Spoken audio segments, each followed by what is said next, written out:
Great. Thanks so much, Caitlin, and welcome everybody. Good afternoon. Thank you so much for being here today to join us to learn more about CJI's Identifying Drivers of Absconding report. My name is Colby Dolly. I'm the Director of Operations at CJI and the Project Director of the revocations work that led to this absconding study. We're grateful that everybody has taken time out of your very busy schedules to join us today for the webinar and hear more about how we've worked with partners to study the supervision challenges that may contribute to disengagement or failure to appear. Before we get started, we want to take a moment to acknowledge our generous funders at Arnold Ventures who have supported this work on collecting data related to revocations from supervision and absconding. While research on parole and probation is plentiful, studies that focus on reasons leading to absconding are more scarce, leaving supervision agencies with limited guidance on how to prevent disengagement from supervision. We're excited to be here today to share some of the findings from our data and file reviews, as well as insights and recommendations resulting from impactful discussions with focus group participants. So before we dive in, a few housekeeping items. During the webinar, please feel free to pose any questions that you have through the Q&A tab, which will be at the top of your screen, and our team will get to those questions along the way. You may see an option to post a discussion when you click into the Q&A tab, but we'd like to keep any and all questions organized through just the Q&A function. If you have any thoughts or reflections from your jurisdiction, please feel free to put that feedback in the main chat. And then if time permits, we'll be sure to share some of the questions and responses at the end of the webinar. And if anybody is having any technical difficulties with that webinar, please also feel free to note that in the chat, and we'll do our best to try to support you. We'll also have a few polls throughout the presentation to capture some of your insights, and those polls will pop up on your screen as well as in the chat. So without further ado, I will now turn it over to my colleagues Maya Bleznik and Caitlin Flood, who will get us into the report findings and recommendations. Awesome, Colby. Thanks so much. And good afternoon, everybody. Thank you so much for joining us and taking some time out of your busy schedules. Today, we are diving into the factors that lead to absconding or failing to report for supervision.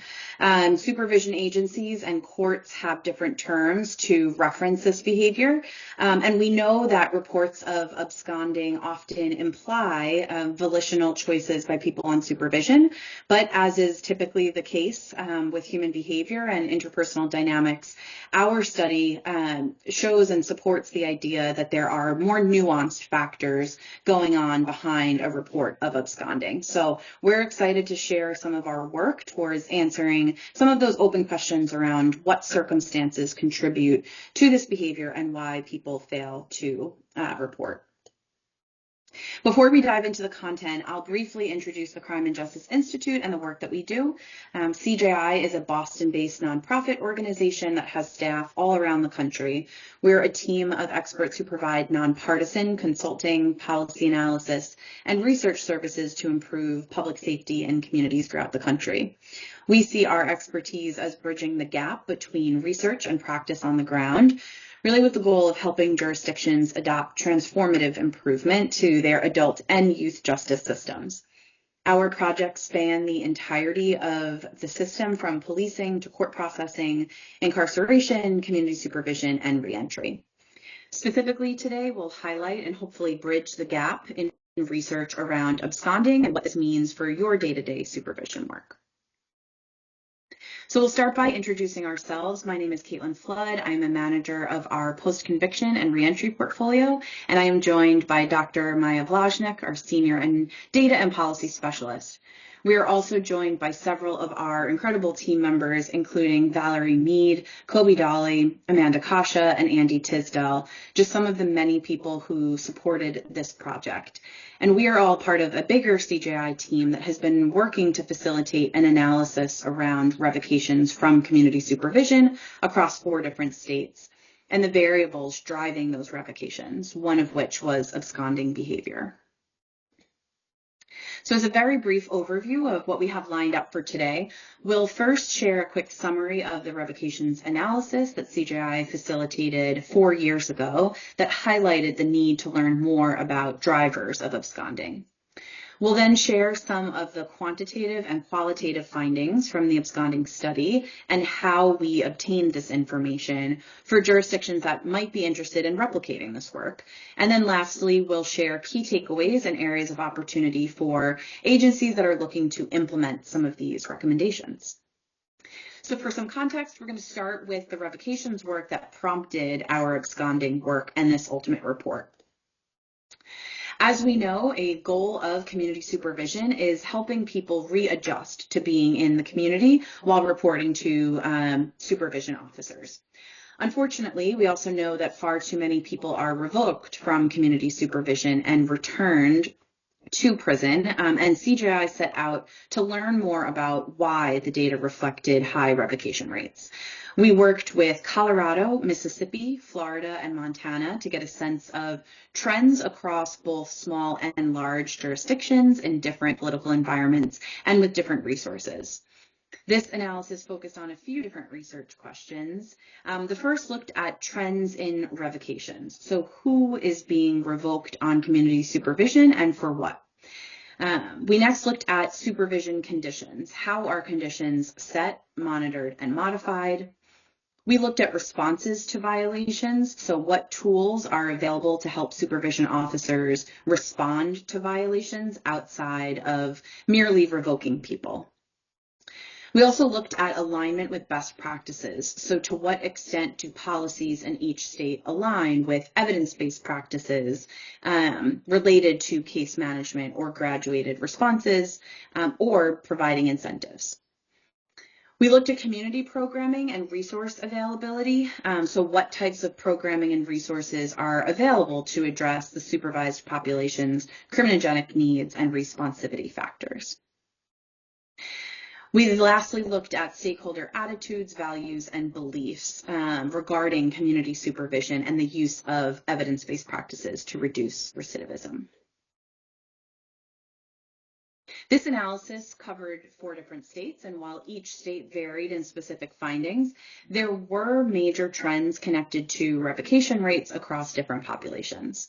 First, revocation rates were highest for those assessed as high risk at the time that they started supervision. Next, we saw that revocation happened most frequently within the first year of supervision. And then lastly, and specific to Montana, there was a higher percentage of revocations for the Native American population, with Native American individuals having a revocation rate of 71% compared to 54% revocation rate for white individuals on supervision. We also looked at the type of violations leading to revocation, since typically revocations don't happen after just one violation. Specific to the data reviewed in Montana, the most frequently occurring compliance violation or technical violation is drug use, while the most frequent non-compliance violations were new offenses and then absconding. Across all 4 states, absconding and failure to appear represented high percentages of revocations, but there was not much data on what violations or circumstances led to this ultimate absconding status. So we were interested in learning more about this trend.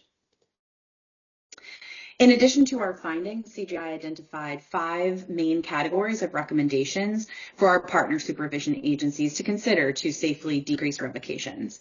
These included removing barriers impacting community supervision success, implementing evidence-based supervision policies and practices with fidelity, so things like case management or graduated responses, providing supervision agencies with training and resources, supporting sustainable policies and practices, and then focusing resources on high-risk individuals, really front-loading resources during this initial supervision period.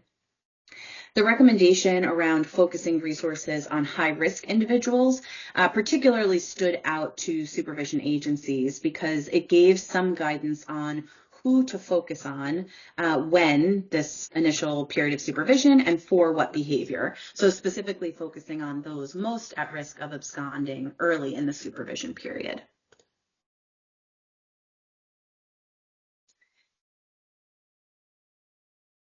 So through the revocations work, we saw that absconding and reporting related violations were common among those ultimately revoked from community supervision.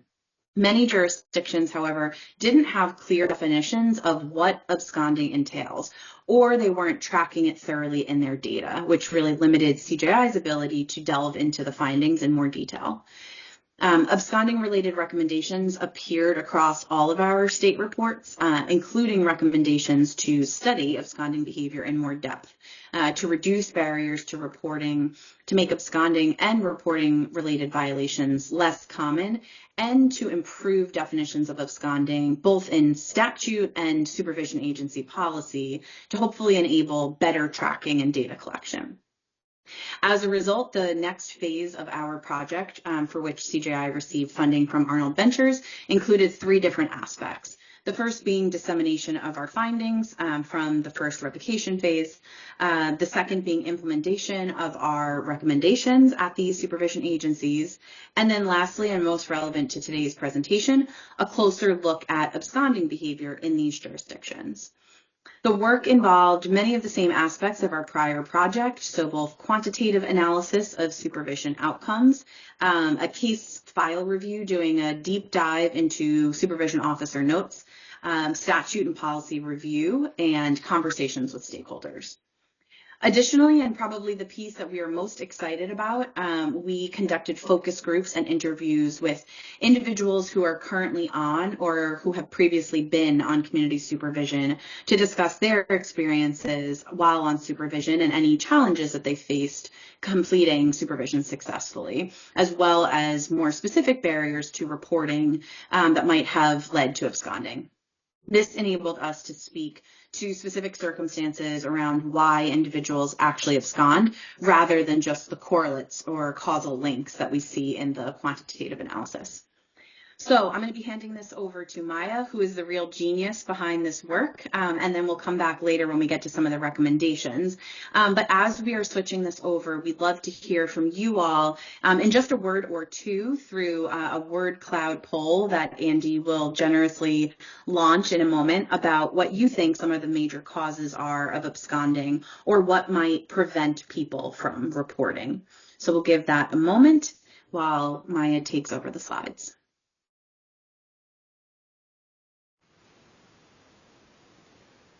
Thank you so much, Caitlin. I'll go ahead and give folks a second, and then I will proceed. Do you see how I cleverly deflected that to hide the fact that I was attempting to find the controls on my version of Teams? Everyone was beautiful. All right. So I'll go ahead and give us a brief overview of first the methodology of the absconding study before launching into discussion of our findings. So first, in order to contextualize our work and to help us identify the best starting points, we conducted a comprehensive literature review on absconding. And we found that while there is a lot of research on community supervision, studies that focus on reasons people abscond are more scarce, especially qualitative research with directly impacted people. So we identified 10 studies conducted over the past 30 years, 7 of which involved parole and 2 probation populations, 8 with adult samples and 2 with youth, 9 in the US and 1 in England, and 8 conducted with exclusively quantitative methodology and 2 with qualitative. So the findings from some of these studies contradicted one another. So for example, whether individuals were more likely to abscond if they were male or female, younger or older, low risk or high risk, or with regards to their offense type. Some indicated that individuals with sex or drug offenses were less likely to abscond. Some indicated that individuals with property, sex, violent, or drug offenses, again, a whole slew, were more likely to abscond. But we identified some common themes that held true across multiple studies.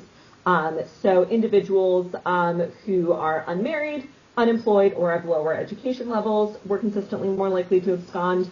People of color, especially Black individuals, individuals with mental health or substance use issues, individuals belonging to gangs or who face housing instability, individuals who had more criminal history, including more youth criminal history, more arrests, felony convictions, incarcerations, prior supervision terms and revocations, individuals who had more violations of supervision, more conditions, and a higher intensity of supervision, And then finally, absconding was found to be more likely earlier on in an individual's supervision sentence.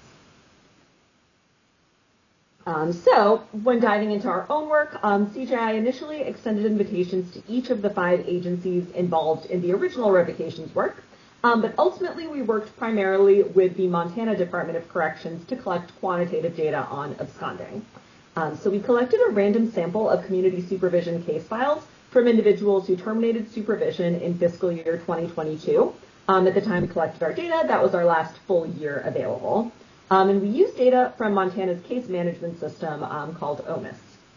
So that included demographic and offense information, risk needs and responsivity factors, offending history, conditions of supervision, detailed violation information, and information about communications between an individual and their supervising officer. So these data were collected both from several modules entered directly into OMIS by supervising officers, as well as scanned copies of documents such as the court judgment, the pre-sentence investigation report, and the report of violation. So as we mentioned earlier, CJI also conducted focus groups with individuals currently or formerly on supervision. In Montana, we did so through DOC-affiliated facilities, and then in Florida, we did so with individuals receiving services through community-based organizations.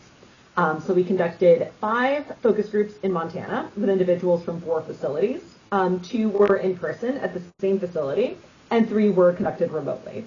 And then we conducted 3 focus groups in Florida, all remotely with individuals from 3 different organizations. So next, we'll discuss the findings from this quantitative and qualitative work. So first, we'll start with our quantitative findings from the Montana file review.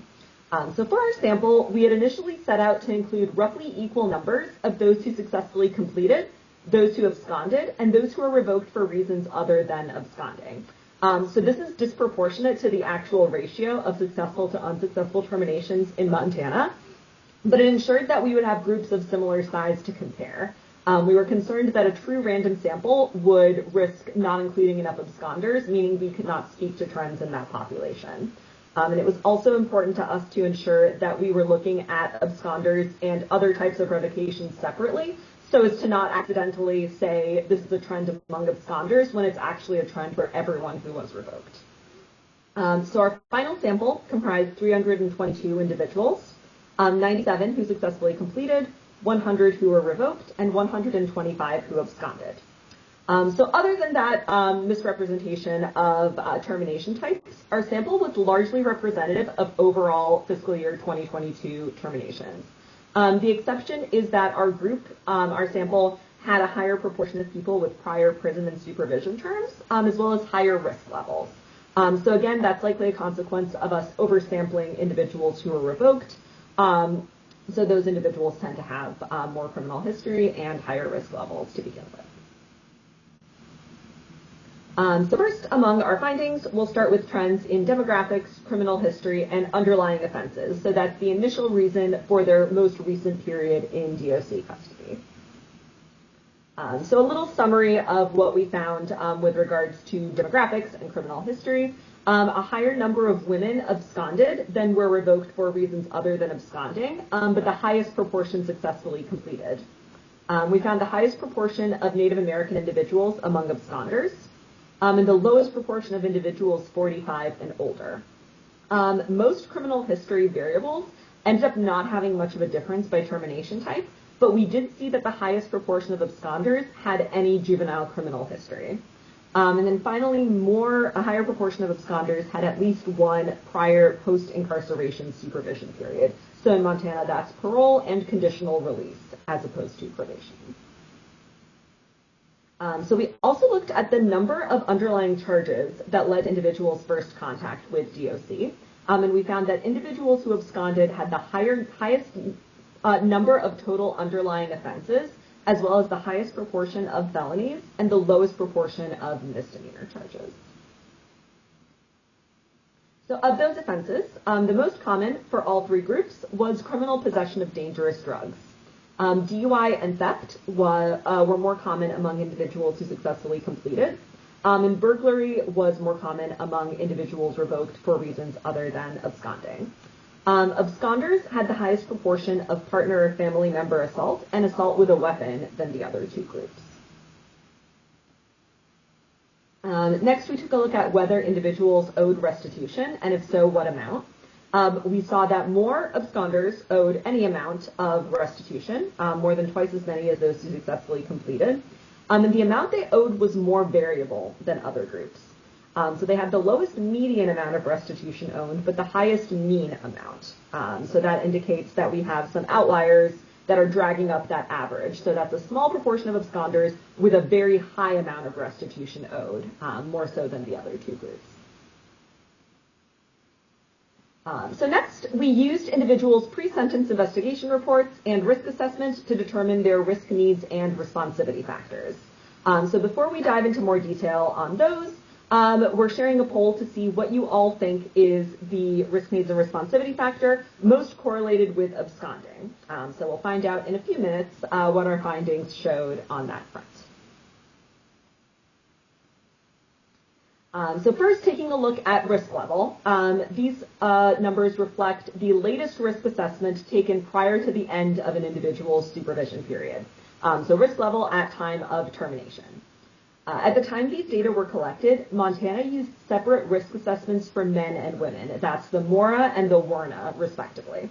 They have since phased out use of the WARNA, that's the female-specific assessment, but at the time they had not done so. So that's why we're presenting the risk level findings for men and for women separately. So when we look at these risk levels, we see that those revoked from supervision consistently test at higher risk than those who successfully completed, and a higher proportion of absconders test at the two highest risk levels than those revoked for other reasons. And that holds true for both men and women.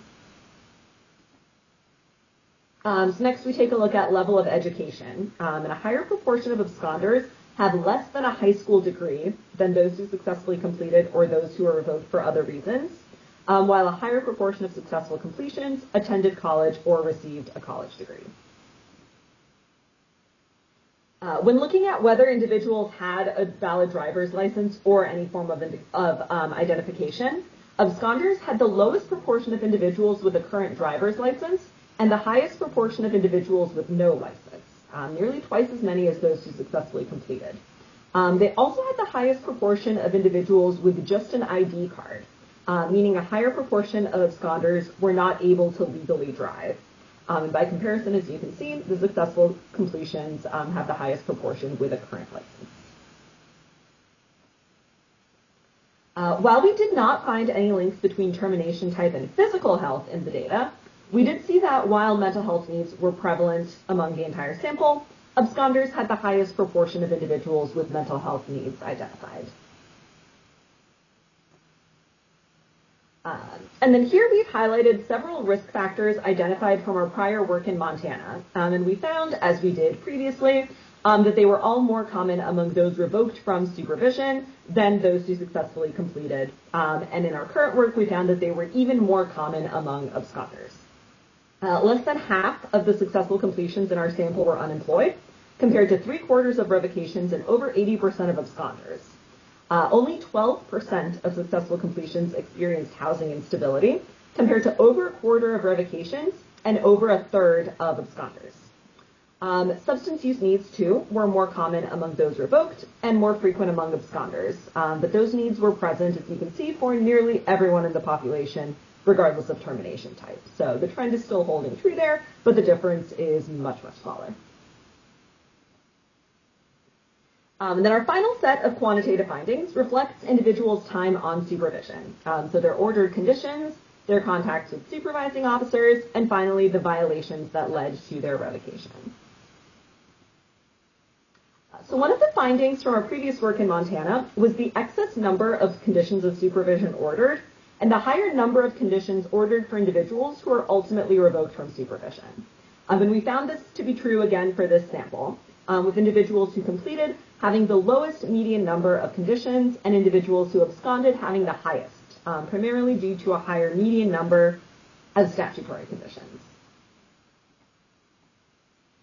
So chronological notes are entered into OMIS by supervision officers to describe the contacts that they have with their supervisees. Across all termination types, absconders have the highest mean and median number of notes, indicating consistently the highest number of documented contacts with their PO. So another document that we examined is the report of violation, or ROV. This is a document submitted by a parole or probation officer with an individual's violation behavior cited in support of a request for revocation. The number of violations on the ROV in our sample ranged from 1 to 26, which may and often does include multiple instances of the same violation behavior. So when looking at the number of violations cited on the ROV, absconders had fewer ROVs with 1, 2, or 3 violations cited, and a far higher proportion of ROVs with 4 or more violations, including almost twice as many ROVs with 10 or more violation behaviors. So one of the findings in the literature on absconding, if you'll cast your minds back about 20 slides, indicated that absconders were more likely to engage in violation behavior earlier in a supervision period, especially absconding-related violation behavior. So that was something we looked into, and we found that to be true in our study as well. We had more than twice as many absconders had their earliest violation behavior occurring within their first month on supervision compared to those revoked for other reasons. And those violations in particular were overwhelmingly absconding-related, including reporting and residence-related violations, compared to those revoked for other reasons who were more likely to have new offenses or drug-related violations as their first violation behavior. So I'll also just note, this category includes not just discrete violation behaviors occurring within the first month of someone's time on supervision, for example, a specific misreport or a specific instance of changing their address without permission, but it also includes violation behaviors that have been ongoing since the start of someone's supervision period. For example, not enrolling in required programming or not making any payments towards fines and fees. So since those behaviors are ongoing from the start of a supervision period, we counted them in that time frame as violation behaviors that occurred early on in someone's time on supervision. So the previous slide looked at the earliest violations cited on an ROV, and this slide shows the most common violations cited on ROVs as a whole during the entirety of someone's time on supervision for individuals who are revoked for reasons other than absconding and those who absconded from supervision. So as we saw earlier, individuals largely had multiple violations cited on their ROVs. So if you note that those percentages are far over 100, that's why there's a lot of overlap there. So you can see clear differences in the most common types of violations between the two groups. Obviously, again, the absconding-related violations are much more common among absconders, no surprises there. But you can also see, as I mentioned earlier, that new offenses and drug-related violations are more common among those revoked for reasons other than absconding, as are weapons-related violations. Meanwhile, apart from those, again, absconding-related violations, we also see programming-related violations, laws and conduct violations, and failure to pay as more common among absconders. Again, some of those likely indicating that ongoing non-compliance, so not making steps to enroll in programming or not making any payments from the beginning of someone's supervision period. So since we found while drug-related violations were more common among individuals who were revoked for reasons other than absconding, they were still pretty common among absconders, and substance use needs, as we saw, were very high across the entire population. So we wanted to see how the types of drugs used broke out among absconders and those revoked for other reasons. So methamphetamines and other amphetamines were the most commonly used drug for both groups. But alcohol use was considerably more common among those revoked for other reasons, while marijuana use was almost 3 times as common and heroin use about twice as common among absconders.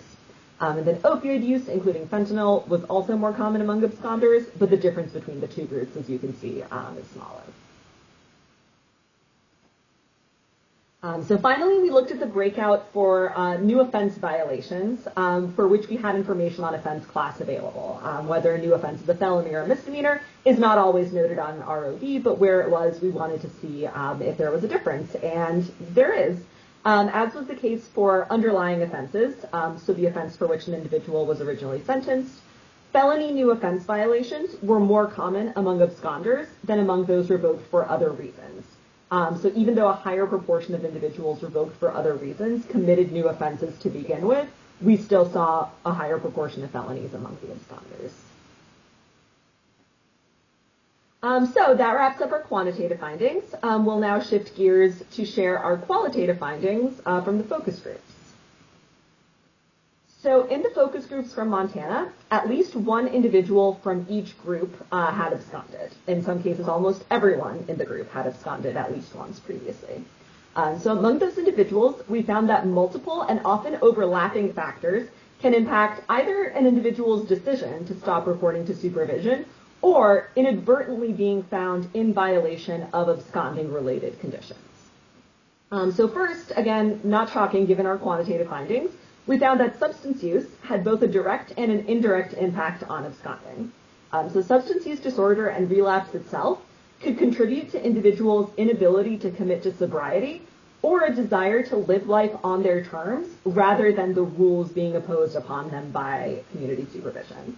Reaching a point at which they had to commit to accountability for their actions was a common theme among individuals in substance use treatment.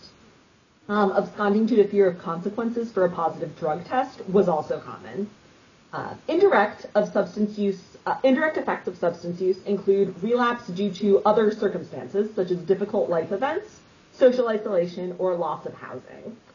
Those events could also contribute to, they phrased it as checking out, or caring much less about the restrictions of supervision. Residence-related violations were common due to the challenge of obtaining approved housing. So not just housing to begin with, although that could also be difficult, but housing that met the requirements of supervision conditions. Many individuals in the focus group had experienced homelessness, either currently or in the past, which put them in violation of their conditions and made every other aspect of their lives more difficult.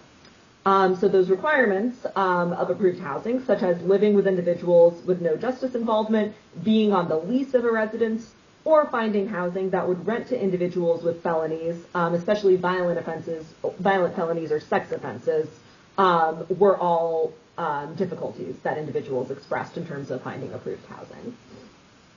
Individuals emphasized a need for more support and resources on the housing front. Since often if they were revoked and then reinstated onto supervision, they would face exactly the same issues. So they, for example, would be revoked for not having approved housing, and then when they return to the community, they still would not have approved housing. And that would feel very demoralizing to them and make it feel as if it was impossible to maintain compliance. So travel without permission is another absconding-related violation, and that often occurred in one of two ways. So either individuals would undertake travel while knowing it was not approved or allowed in order to be with their family or with other individuals with whom they had close relationships. It was more important for them to maintain those ties than to remain in compliance, especially given that they faced restrictions on associating with individuals on supervision. So often those relationships would feel really important to them since they felt as if only other individuals on supervision would understand what they were going through. But being unable to maintain those connections meant that the existing relationships in their lives with family, friends, or romantic partners took an even greater level of importance in their lives. And again, they would rather take steps to maintain those relationships rather than maintaining compliance with their conditions. Then the other way that these violations would often occur would be that individuals would undertake travel unaware that it was not allowed or approved. So this could be as a result of misunderstanding when they would need permission or whether they would need permission, whether or not it had been granted, or what they needed to do to receive it. They would be unclear on the requirements necessary in order to have approval of the travel. So they would be in violation of their conditions, but they would not realize it until they received the violation or they were revoked.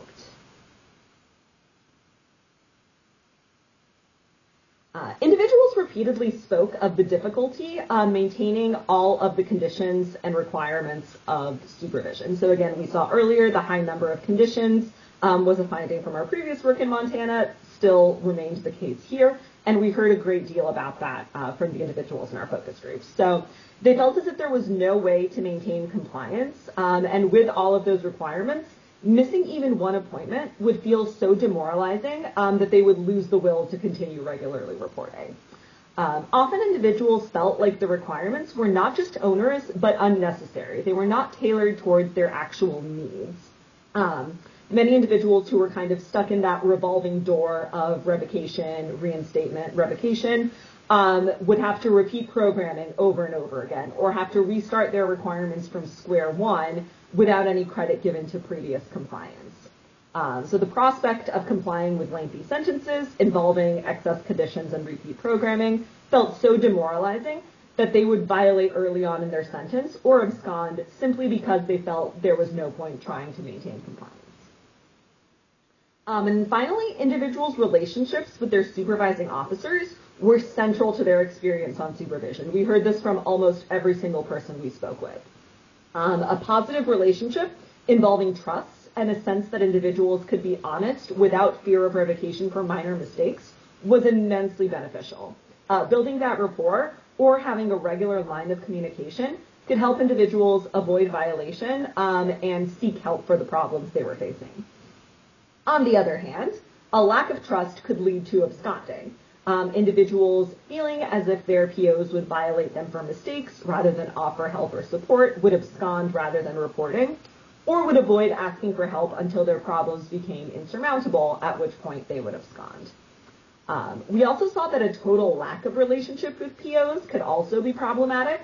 Individuals who floated between officers or were frequently reassigned could lose track of the requirements they needed to complete or progress they had made towards completing those requirements, which made it more likely that they would be found in violation.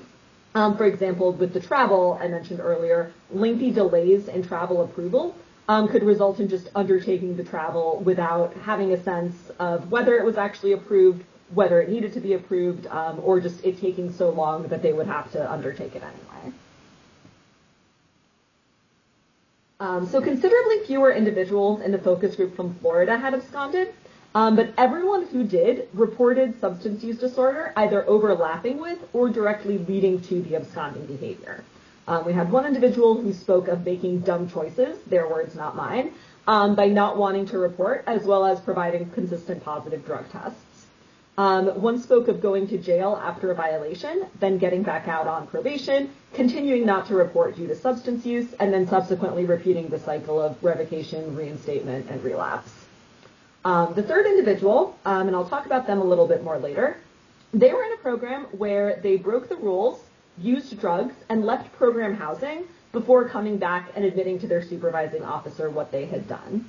So as a result, that officer was able to advocate for the individual in court and contributed to the individual not being revoked or receiving sanctions for the violation, but instead being given another chance on probation.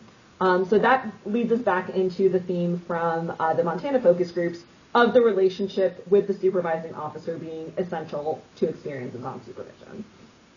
So that person that I had just mentioned had formed a close relationship with their PO because that person had worked closely with people in that program consistently. So they were familiar with the program, they knew what was required, they knew what the individuals there were going through, and they had those close relationships with those individuals and had built that baseline of trust.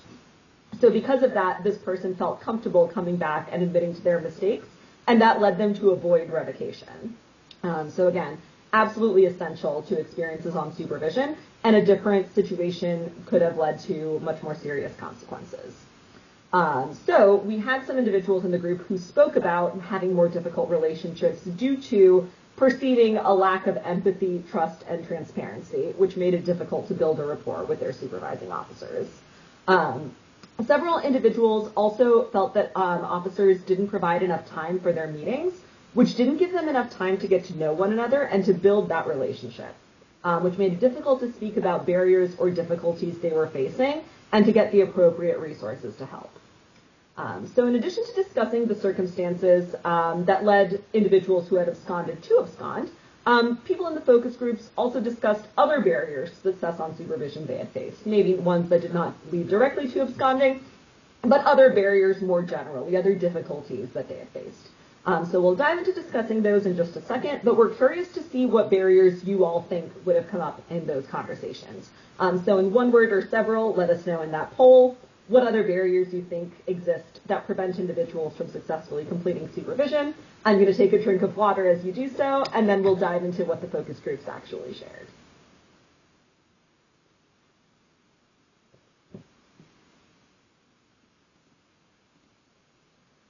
So in Montana, some population-specific barriers came up. This includes perceived racial disparity in treatment options, differing rules and laws on reservations, or large distances from communities of origin.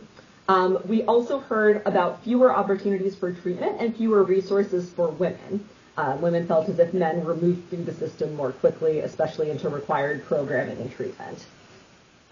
Mental health, much like substance use, also impacted supervision outcomes both directly and indirectly. It caused a burden in and of itself, but it also made other circumstances of supervision more difficult, especially when co-occurring with substance use disorder. Financial obligations were also a significant burden for individuals. We spoke to a few people who were only still on supervision due to outstanding fines that they had not yet paid off. Making decisions about what essential things to pay for with limited funds, the difficulty of having to wait to receive permission for major purchases, such as a vehicle, and the frustration of receiving sanctions that they then needed to pay for, such as electronic monitoring, were several common themes that emerged among the groups. And then finally, transportation. That was often mentioned as a barrier, often alongside the difficulty of physically moving between requirements and conditions of supervision. So meeting those requirements was deemed impossible without regular transportation such as a car, especially in Montana where public transit options are limited. So having to wait to receive permission to make that purchase, as I just mentioned, or completing documentation to get a driver's license reinstated, or even knowing which documentation was required was an associated barrier. And then homelessness was also far worse if individuals didn't at least have a car to sleep in, especially in winter, as you can imagine in Montana. And then similar barriers emerged in the Florida focus groups. Several individuals mentioned they would not have been able to afford living expenses without financial help from family. We asked a question about support that individuals received from people in their lives, and financial support was by far the most common theme among these groups. Multiple people cited supervision costs as their biggest barrier, and that minimizing fines and fees, or even receiving more help with or resources towards paying them, was the one thing that they would change about their experience on supervision. If they could pick one thing to change, it would be not having fines and fees, but just receiving more help in paying them off. So transportation was a theme that emerged with this group, but most individuals we spoke to did not personally face that as a barrier, but they repeatedly stated how grateful they were to not experience it, because they couldn't imagine successfully completing their supervision requirements without regular access to reliable transportation. Again, in Florida, public transportation is limited, so having a car really goes a long way towards making all of those obligations. One individual mentioned that getting from obligation to obligation was difficult and time-consuming, especially if individuals had unusual work schedules or evening shifts, and that having a car was the only way to make that possible. Another reported that the high volume of obligations, including regular reporting, required programming, and employment and education requirements, were like a part-time job in and of themselves, and that having regular access to transit was the only way to make all of those scheduling requirements. Multiple people had mentioned again that if they had to rely exclusively on public transit, it would have been almost impossible for them to maintain compliance. And then difficulty finding and maintaining employment was another barrier that these groups frequently discussed, either due to their felony convictions or due to the preponderance of scams, which they wish they had better help with identifying. I'm sure you all have experienced scams have risen exponentially in the past several years, and for justice-involved folks, it's kind of a whole new world in emerging and realizing just how many are out there. So multiple people expressed a desire for better and more targeted resources from the Florida Department of Corrections about job opportunities and places that were actually hiring individuals with felony conviction.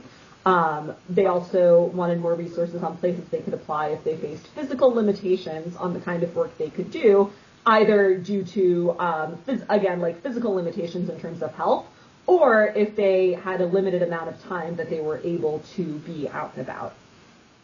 Individuals found it difficult to make time for job interviews, either because, again, of supervision-related restrictions on their movement, such as community control, which only offers a limited number of free hours every day, or because obligations such as reporting or programming took up so much of their time. So that concludes our discussion of our quantitative and our qualitative findings. I'm going to go ahead and pass this back to Caitlin to discuss the key findings, kind of the themes that we found that emerged from all of these findings, as well as the literature, and the recommendations and areas of opportunity for agencies to address some of those concerns. Thanks so much, Maya, and hopefully everybody can hear me okay. So, as Maya was saying, across our quantitative and qualitative findings from both states involved in the study, as well as some prior work related to absconding, 5 key thematic elements emerged, which speak broadly to the barriers that individuals face that increase their likelihood of absconding behavior. Also, as a quick logistical note, we know it can be hard to stay engaged on a webinar. So one big shout out and thank you for those who are participating in the polls, and know that we're going to continue to launch a few polls as we go through some of the report recommendations to get your feedback and insight. So please keep it coming, and we so appreciate you engaging. Okay, so our first finding, nearly all of the focus group participants noted that they were battling substance use disorder or relapse at the time that they stopped reporting. This led to people missing appointments, either due to clouding memory, lack of organized planning, or volitional decisions to not report in fear of testing positive for substance use, either at an appointment where they knew that there might be a chance of being tested. And I think in looking back at some of the poll results, 56% of you noted substance use disorder as one of the highest reasons why people might abscond. So this finding, we know, certainly is not shocking to any of you working with this population in the legal system, or if your work touches on anything related to behavioral health treatment. So for all of the reasons that we know that substance use increases the risk of failure to report, it's critical for agencies to look for ways to expand access to treatment throughout the supervision term, but most especially when the person is first released from custody to the community and is at the greatest risk of relapse. Some jurisdictions have invited peer recovery specialists or drug treatment specialists directly into facilities to coordinate transportation to treatment immediately upon the person's release. Additionally, initiatives that involve supervision agencies collaborating with a Department of Health or a Division of Substance Use and Mental Health really bring that public health focus to supervision services and often result in more successful connections. So ensuring that referrals aren't just made on paper, but that people are actually making it to treatment. And this theme came up across several officers during our listening sessions, where they discussed people who were barely making it to initial supervision appointments because their substance use was so severe. So officers were often asking the question around whether this could even count as absconding if supervision never even really started. And so a recognition of getting people to the office and in the front door at the start of supervision. And I know someone had posed the question in the chat about what to do where there are these gaps in times between an initial sentence of a probationary term and then actually getting an appointment with the individual. And so absolutely right to point out that those gaps were noted as a barrier in connecting with people and keeping them engaged, and that the sooner that supervisees could be brought into the supervision office, the better for kind of that warm handoff. So before we move to ideas around the practice of drug testing, we're going to launch our next poll to hear from you all about what treatment resources you found to be most effective. And please feel free to answer this kind of regardless of whether that particular service or resource is offered in your jurisdiction or not. It might just be a practice that you know is evidence-based and you're advocating for its start or expansion. Next, related to identifying high quality treatment opportunities is the initial practice of drug testing to determine the intensity of the treatment need. So in many agencies, we know random testing is the norm and imposed as a standard condition regardless of substance use assessment results or whether drug use was even part of the underlying criminal behavior.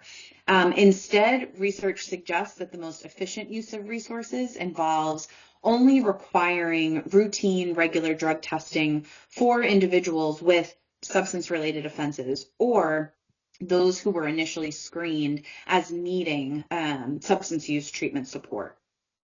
We also learned from our focus group members that the response to positive drug tests really does make a difference.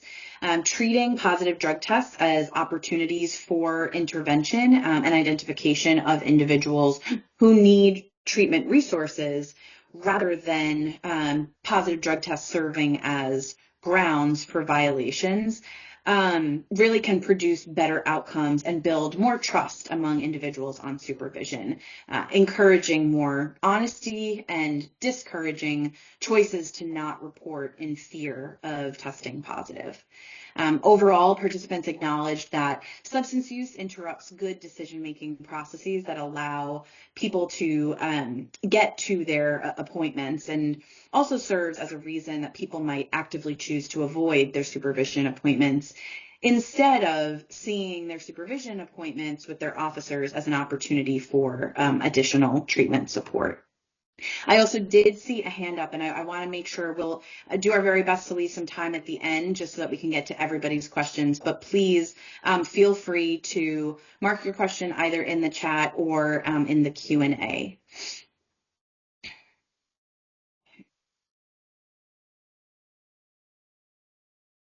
Our next finding revolved around barriers that compounded obstacles on supervision. There were several trends around population-specific barriers related to race, gender, mental health needs, and lower education levels that corresponded with higher absconding risks. So we're going to start with some differences in supervision experiences across genders. Specifically, women reported perceiving gender as a barrier. Multiple women in the focus group spoke of the difficulties faced, such as sexual assault at homeless shelters or when living on the street, which in turn made it more difficult to participate in some of the court-mandated group therapy settings that might exacerbate underlying trauma. Women on supervision pointed to having more frequent sole care of children and the resulting need for family-friendly emergency or transitional housing, which more frequently impacts single mothers who are unhoused and looking for a safe place for themselves and their children.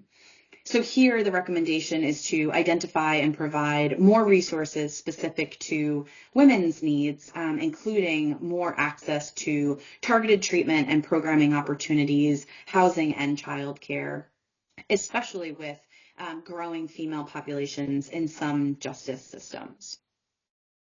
This also connects to our second recommendation around increasing education and training for officers and treatment providers around culturally responsive and trauma-informed supervision practices. So first, there was a recognition that there are often cultural differences between supervision officers and supervisees. We heard a lot about the role that trauma plays and how individuals respond to supervision practices or really any source of authority enforcing compliance. And we heard feedback that trauma can often be exacerbated by uninformed cultural differences or enforcement of conditions that do not consider diverse interpretations of things like behavior change, incentives, and methods to motivate people.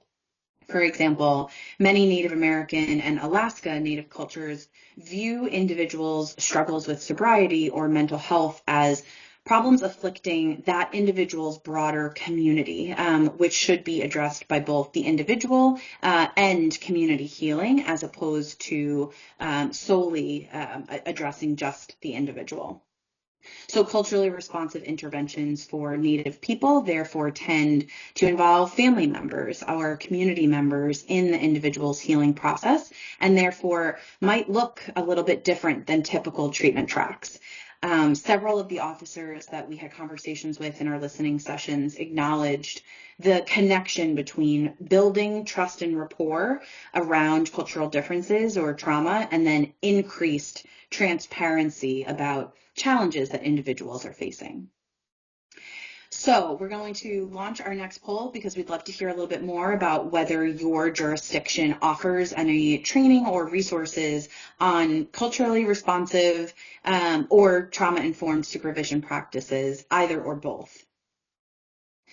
Lastly, officers observed the connection between co-occurring mental health and substance use challenges, posing barriers to things like remembering appointments, the ability to navigate the logistics around physically getting to supervision.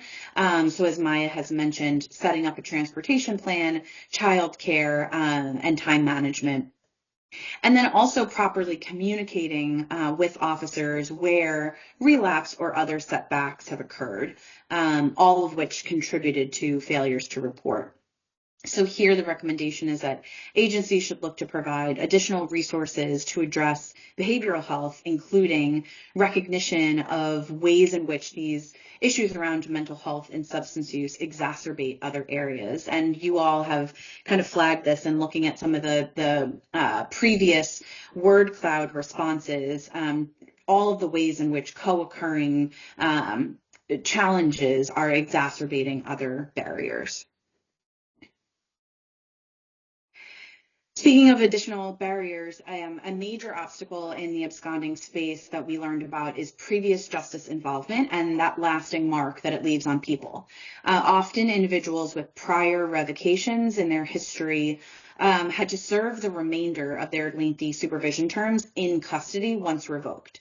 Many of our focus group participants spoke about going years on community supervision with no violations, remaining compliant, and then hitting a period of non-compliance, which led to revocation.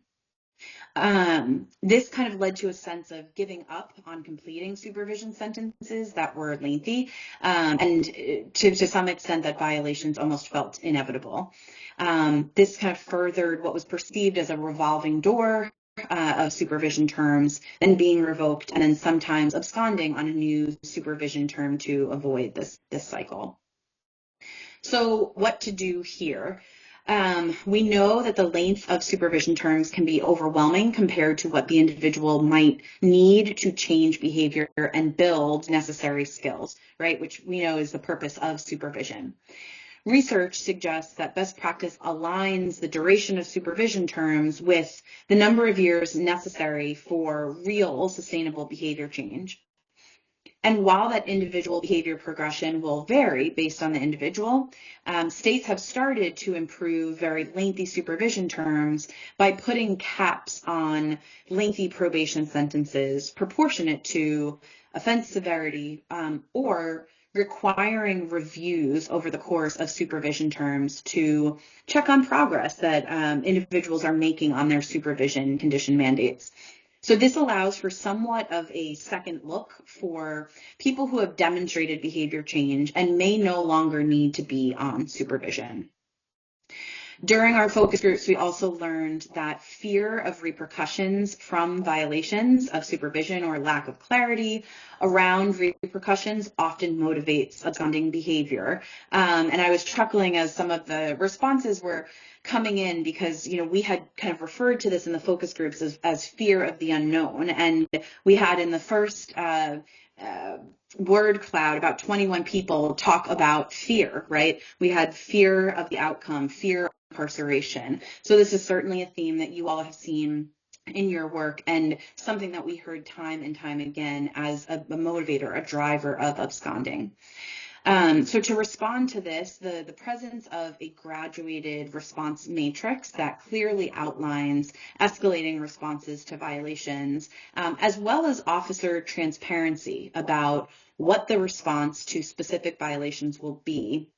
That clarity could make it easier for individuals to be honest about their violation behavior and less likely to abscond or stop reporting. So the recommendation here is for agencies to either implement graduated response frameworks or to provide training to enhance fidelity to those existing frameworks developed to prevent individuals from returning to jail or prison after minor violations, and instead address this non-compliant behavior incrementally. We learned from some of our officer listening sessions that it's one thing to have the graduated response framework in place, but something else for officers to have the tools and resources to clearly explain to supervisees what to expect. So we'd love here to hear back from you about whether or not your jurisdiction does have a current formal graduated response framework. Our next finding will likely also ring true for many here. We know that conditions of supervision set the parameters for behavior that is encouraged or discouraged on supervision. However, over time, the number and types of conditions have expanded, and the practice often reflects one of blanket imposition of all conditions, as opposed to tailored conditions driven by the individual's risk and need, which we know is what research tells us is best practice. So what are some of the opportunities here?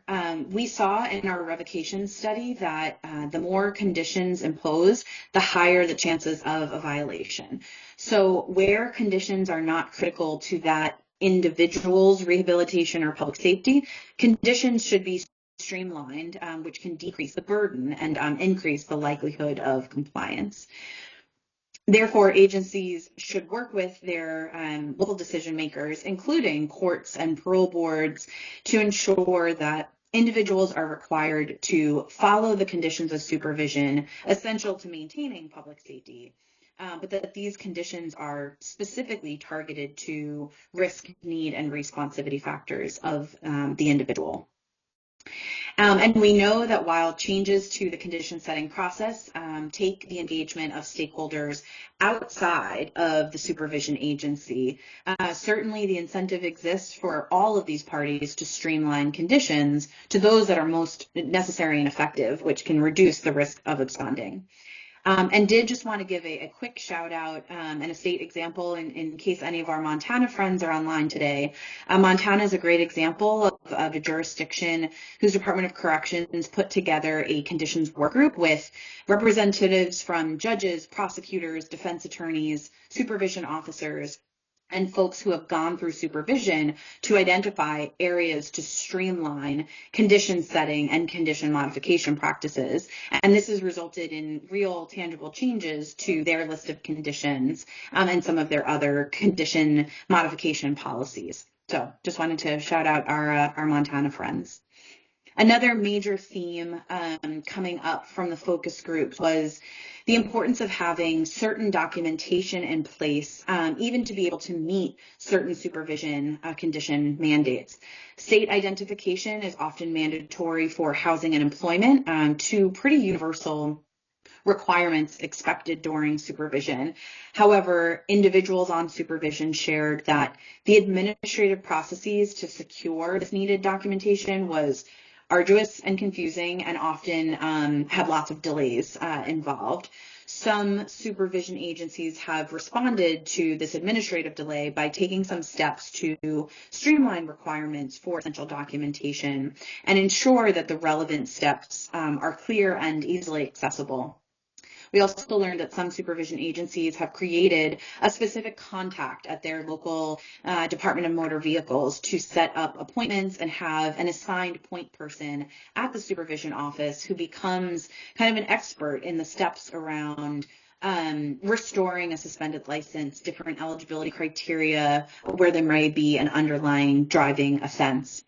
So really creating pathways for these intermediary steps like securing ID, which we know is necessary to achieve even some pretty standard supervision requirements. And then lastly, focus group participants reported that they often didn't know what challenges they would face in trying to comply with supervision requirements until it was too late in their description. So, for example, transportation is commonly a barrier for people getting to appointments or to treatment, especially where that individual may have lost a license. So where officers can identify barriers impacting compliance with specific conditions at the start of supervision and provide targeted resources like bus passes or helping create a transportation plan with their supervisee. Outlining these potential obstacles unique to the individual, the goal is and the hope is that there'll be greater likelihood of compliance. Another way of framing this is addressing the individual's responsivity factors and very intentionally going through a list of logistics around reporting to supervision that should be part of every case plan. We know that this has the added benefit of helping the officer get to know their supervisee and then head off or prevent some setbacks down the road, which can help supervisees feel like they have a team member to problem solve with in their officer. Lastly, and picking up on kind of the problem-solving thread, there was consistent feedback in our focus groups on respectful and collaborative relationships between officer and supervisee, which impacted the likelihood of absconding. And this might seem obvious, and certainly you all predicted this. There was a lot of conversation in the word clouds around lack of relationships posing as a barrier to supervision success, lack of support from officer. So certainly you all have had some experience on this front. But certainly looking at this combined supervisee and officer behavior, knowing that this is more dynamic than just one actor, and paying attention to how relationships can be improved is certainly an important step to reducing absconding, and maybe was one of our greatest takeaways in terms of where an individual was struggling. The people that had stronger, more transparent relationships with their officers were the ones that tended to avoid failing to report or absconding because they felt like they could be transparent and truthful with their officers. So what are some opportunities to support rapport and trust building between officers and supervisees? Certainly looking at trainings that officers need to build strong relationships with supervisees. We know that while agencies work towards recruiting and identifying officers who are already interested in contributing to and supporting behavior change, we can't assume that officers come to the job with strong communication skills, which is the basis for any trusting relationship. Therefore, agencies should provide officers core correctional practice training on needs-based supervision that really focuses on skill development, sustainable behavior change, and open communication, all of which can help support rapport between officers and supervisees. Next, looking at how officers recognize and encourage positive behavior change. So focus group participants reported that even where a respectful relationship existed with their officers, they often felt that their officers didn't actively or explicitly recognize or reward sustained compliance. Therefore, the recommendation is for officers to increase the use of incentives and recognition relative to the use of sanctions and reprimands. While we recognize that graduated response matrices provide guidance on incremental responses to violations, there should also be guidance for officers on how agencies can review for demonstrated compliance and progress. Agencies have developed earned compliance credits that shorten the ultimate supervision term or predetermined kind of goal-specific accomplishments like connection to employment or education-related credits to reduce the intensity of supervision on the back end. Next, we looked at measuring the impact of positive and productive relationships and what impact that has on supervision outcomes. So as is the case in tracking change in any officer intervention, agencies should create performance metrics for ways in which officers can build trusting and collaborative relationships with individuals on supervision and couple those rapport-focused measures with incentives for officers to engage in this work. Agencies have developed satisfaction surveys which allow supervisees to give feedback on their relationships with officers and how they've engaged with their officers throughout supervision. Objective forms like the quality contact standards form also allows officers to use kind of a checklist reminder to assess how their interactions are going, how clearly they've explained things to their supervisees, and whether or not they've asked for the person's input. Additionally, one of the recommendations is ensuring that supervisees have more equitable supervision experiences. So interestingly, focus group participants spoke about having very different supervision experiences across several supervision terms, kind of depending on their officer, even where they might have been supervised in the same county multiple times. So where supervision expectations are perceived as less equitable or arbitrary based on the officer assigned, we know that this reduces perceptions of legitimacy and neutrality. One response to this is increasing access to evidence-based training opportunities for officers so that expectations are clearer for all officers. And a related recommendation is to streamline information and data sharing practices to ensure a consistent understanding of supervision practice and resource availability. This might include having supervisors monitor outputs or sharing information about caseload ratios across regional offices to see how caseload and workloads impact an officer's ability to provide comprehensive supervision. So the big takeaway for our team in terms of rapport was that where trust and rapport existed, even if the supervisee stumbled and they knew they were not in perfect compliance, when they trusted their officer and felt like their officer knew about all of their other progress, people were more likely to show back up and communicate the issue. So I think that was a consistent theme that we heard throughout, and it's kind of related to some of the other findings and recommendations that at base having a strong relationship with one's officers really made the difference in terms of whether the person continued to engage in supervision or not. Okay. We know that was a whole lot.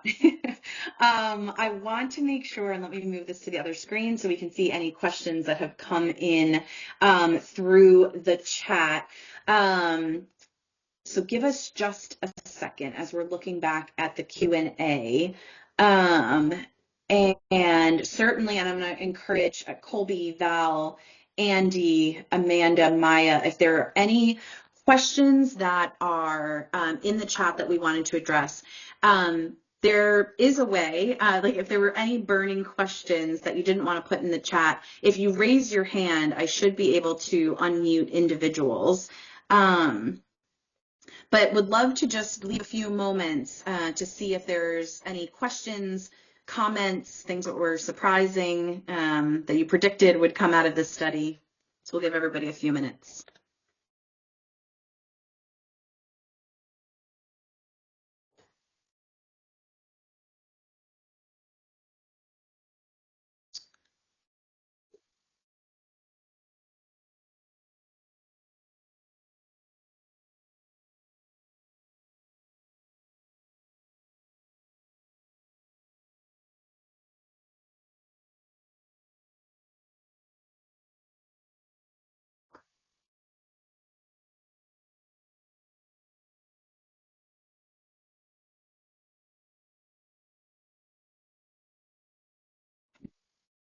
I'm not seeing too much more in the chat. I think what we'll do is we'll offer to stick around for those who have to jump. But before we lose folks, did just want to say a very, very big thank you. One, to you all for joining, sharing your experiences. We will certainly be sharing both a copy of the slides and a recording of the webinar with anyone who registered.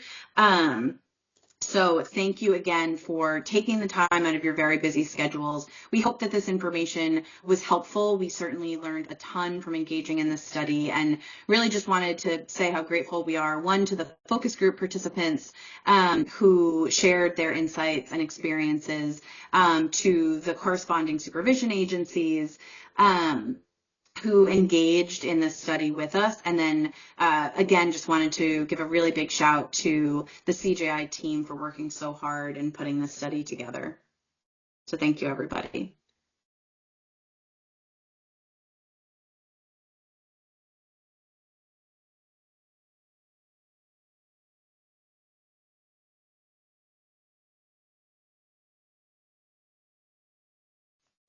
I'm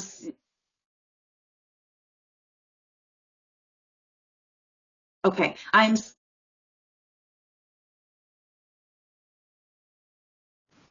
Caitlin, you muted yourself.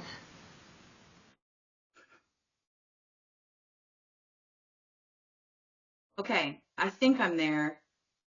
Am I okay? Awesome. I was clicking it a few different times. My Teams is slowing down and needs another cup of coffee.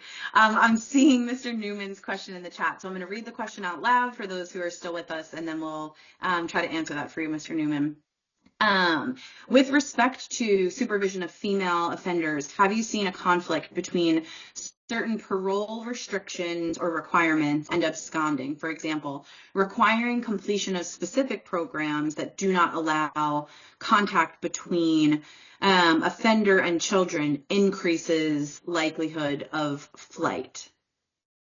That's a great question, Mr. Newman, and I don't think that we were able to look particularly at programs, so specific programs that the individual was mandated to complete. Part of that is, and Mr. Newman's also posing this question from Montana Parole Board, and Montana kind of saves and records a lot of specifics about what their supervisees are required to do through their conditions through OMIS.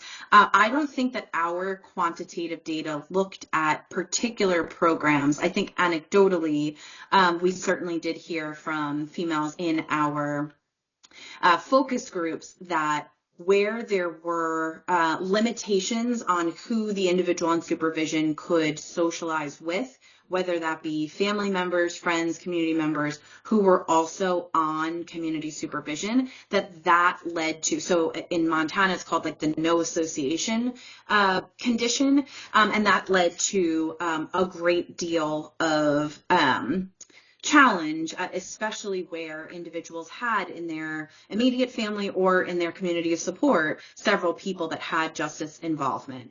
I don't think that we could say, and Maya, jump in and correct me if I'm wrong, I don't think that we could say from our data review that condition in particular led to an increase in absconding, but anecdotally, certainly anything that limited who people could associate with presented obstacles, right? And while it's very common for states to have some limitations around people under supervision associating with others that are currently under supervision, we know anecdotally that this could provide some stress and also like a lack of community or lack of connection.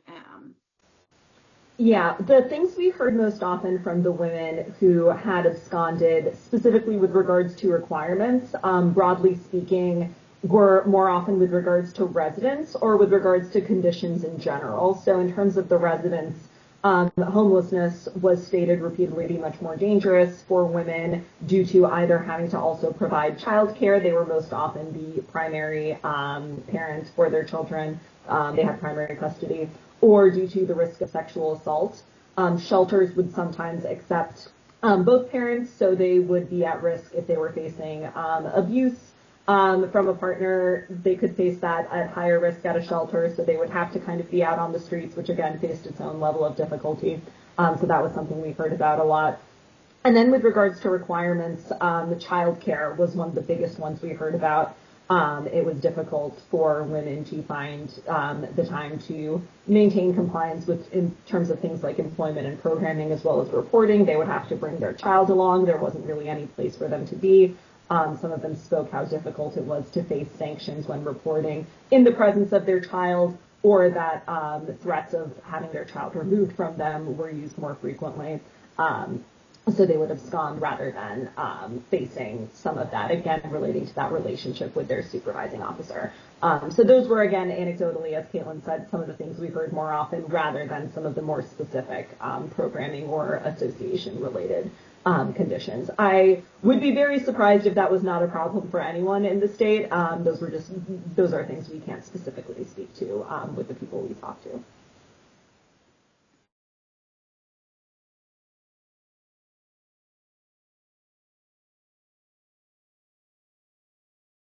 I'll also speak to, I saw a question with regards to students for absconding. Oh yes, Val has answered it already. Yes, we only spoke to adults. We were not working with any justice involved youth in the scope of the study.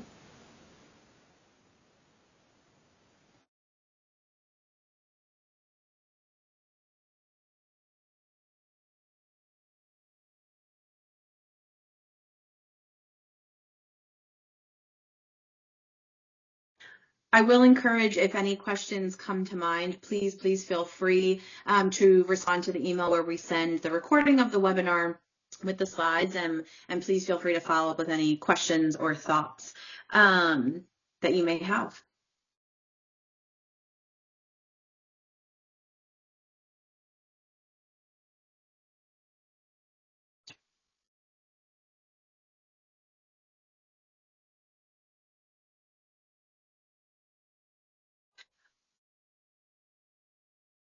I'm seeing the question about attendance certificates. We can absolutely look into seeing what type of record we get in terms of like an attendance report, if that would be helpful. This webinar doesn't have any like CEUs, CLEs, continuing education credits, but I think that we might be able to show some documentation of attendance. So please feel free to follow up over email. And if you wouldn't mind just taking my email down or Maya's, we should be able to do that. Okay, I wanted to look at Chris's question next. I'm just going to turn my camera off too. Sorry, because I'm doing double screen. Did participants in the focus group disclose that their stage of change motivated them to abscond, that they were not ready to change their behavior, so they opted to abscond? That's a great question. And actually the answer to that is yes. Again, and Maya and Andy and others that were part of these focus groups, please feel free to jump in. But we had several people who were very transparent about saying to us, where I was in my substance use disorder, I was not interested or ready to comply with supervision. And because I wasn't ready to stop using substances, I decided the next best course of action was to not report to supervision. So while we did hear that sentiment and appreciated that candor, I think when we were hearing that, it was clearly from people that later down the road really did adopt and understand the stages of change, because they were now in a position to say, my mindset then was that I didn't want to report because I didn't want to stop using. So I would say the individuals that seemed to have the most insight in where they were at stages of change wise, that tended to correlate with their own substance use as opposed to other reasons why people might abscond. But thanks for raising that, Chris, because we absolutely did hear that in the focus groups.